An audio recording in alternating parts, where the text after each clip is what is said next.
నమస్తే, నేను మీ అశ్విని కుమార్. 27 సంవత్సరాల తర్వాత ఢిల్లీలో బీజేపీ జెండా ఎగిరింది.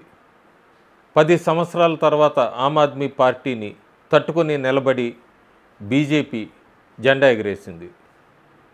ఫలితాలు వెలువడ్డాక ఎవరు ఢిల్లీకి ముఖ్యమంత్రి అవుతారు అన్న చర్చ పెద్ద దారి తీసింది. పర్వేష్ వర్మనా, ఎవరు అవ్వచ్చు, ఎవరు బీజేపీని ముందుకు తీసుకెళ్ళగలరు రాబోయే రోజుల్లో, ఎందుకంటే చాలా ఛాలెంజెస్ ఉన్నాయి, వాటన్నిటిని తట్టుకొని ఎలా నిలబడగల వ్యక్తి ఎవరున్నారు అంటే కూడా పెద్ద చర్చకి దారితీసింది. బీజేపీ నాయకత్వం ఎప్పుడు కూడా ముఖ్యమంత్రి ఎవరు అనేది ముందు చెప్పదు, చాలా సమయం తీసుకుంది. ఢిల్లీకి ముఖ్యమంత్రిగా రేఖా గుప్తాని పేరు ప్రతిపాదించింది. రామ్లీలా మైదాన్లో ఫిబ్రవరి 20వ తారీఖు రేఖా గుప్తా ముఖ్యమంత్రిగా ప్రమాణ స్వీకారం చేశారు. ఎవరి రేఖా గుప్తా? ఊరికే రాత్రికి రాత్రి ఆమె ముఖ్యమంత్రి అయిపోయిందా? బీజేపీ అధినాయకత్వం ఈమె పేరు ప్రతిపాదించే ముందు కసరత్తు ఏమన్నా చేసిందా? ఎందుకింత సమయం తీసుకుంది? రేఖా గుప్తానే ఎందుకు ఎన్నుకుంది? రేఖా గుప్తా కూడా బీజేపీకి వెపన్స్ అని ఉంటారు, చాలా రాష్ట్రాల్లో వెనకుంటారు.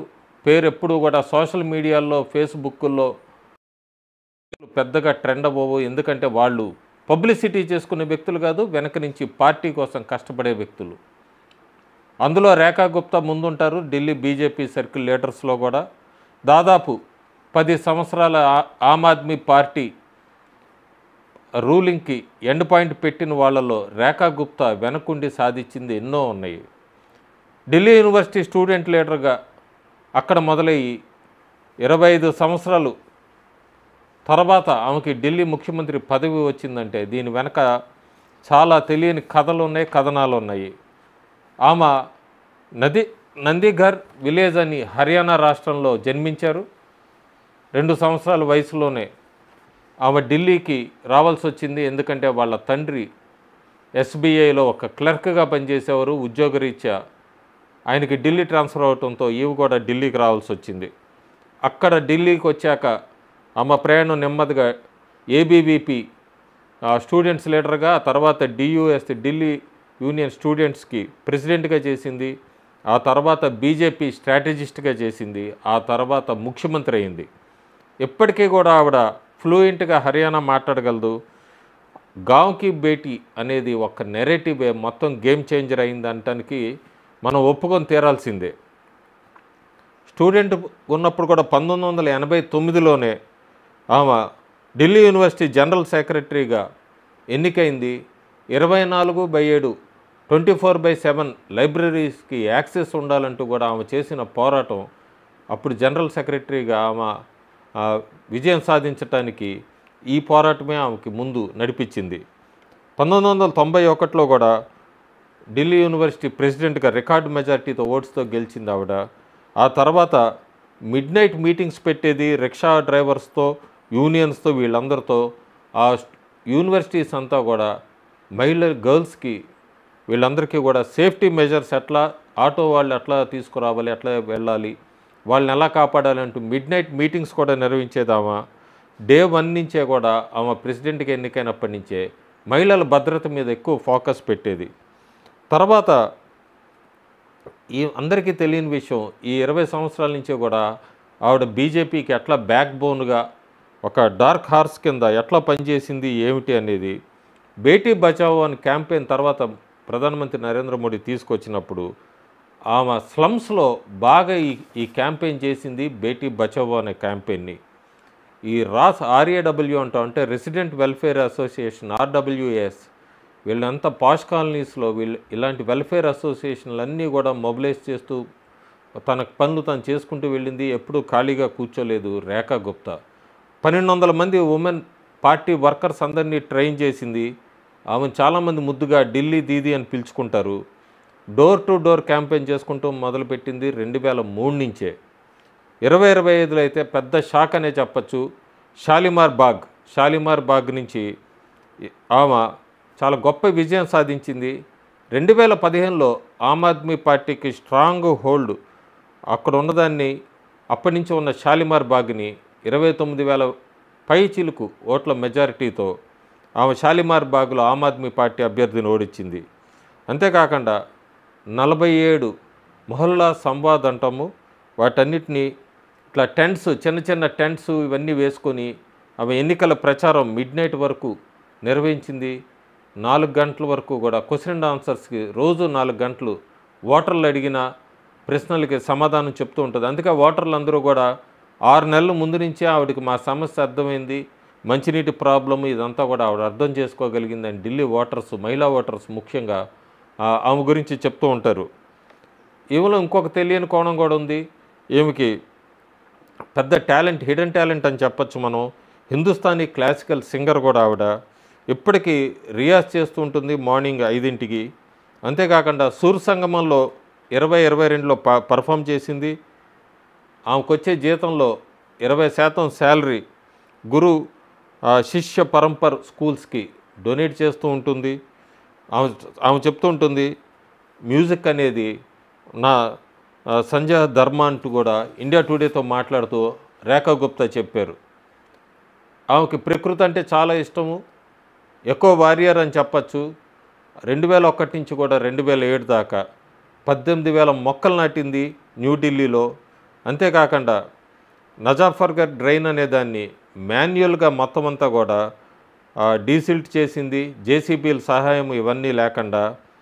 ఆఖరికి ముఖ్యమంత్రిగా కూడా ఓటు తీసుకునేటప్పుడు కూడా ఒక నీమ్ వేపదాన్ని తీసుకొని వచ్చింది తప్ప రిలీజియస్ టెక్స్ట్లు ఇవేమి తీసుకొని రాకుండా వేప చెట్టుతో, నీమ్ చెట్టుతో కూడా ఆమె ప్రమాణ స్వీకారంకి ముందు చేశారు. అంటే ఆవిడకి ప్రకృతి మీద కూడా చాలా ప్రేమ ఇవన్నీ ఉన్నాయి. చాలా ఛాలెంజెస్ ఉన్నాయి ఆమెకి ప్రమాణ స్వీకారం చేశాక.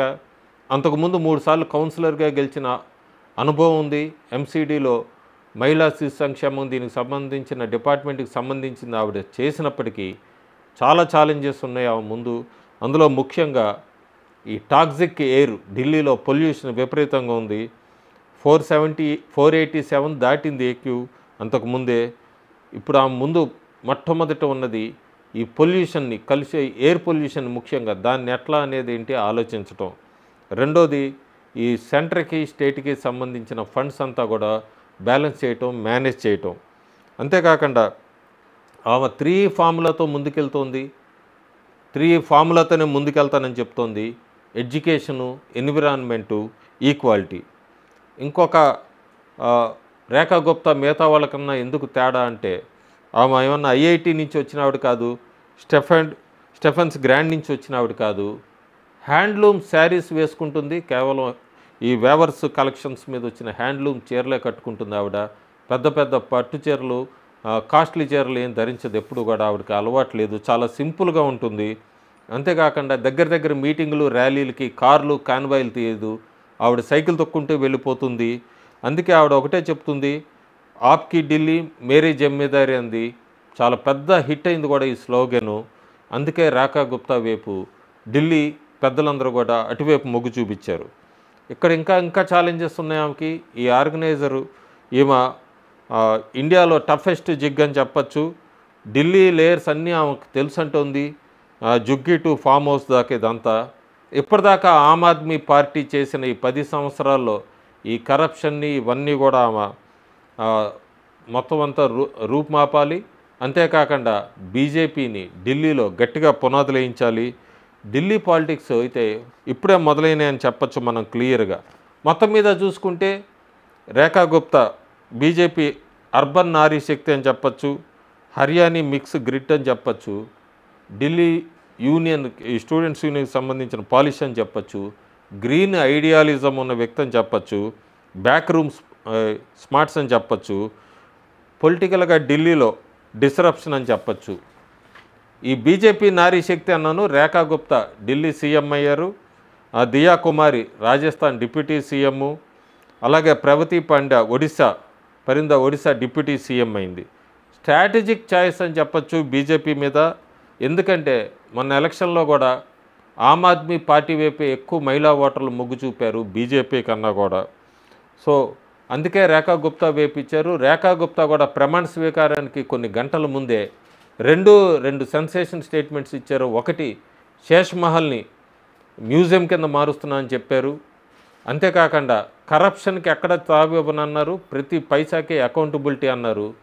క్యాబినెట్ మంత్రులతో అందరితో కలిసి యమునా నది దగ్గరికి వెళ్ళి ఆ పొల్యూషన్కి సంబంధించిన దాన్ని ఎట్లా సాల్వ్ చేయాలనేది ఆమె ప్రమాణ స్వీకారం చేసిన గురువారం సాయంత్రమే అక్కడికి వెళ్తానన్నారు.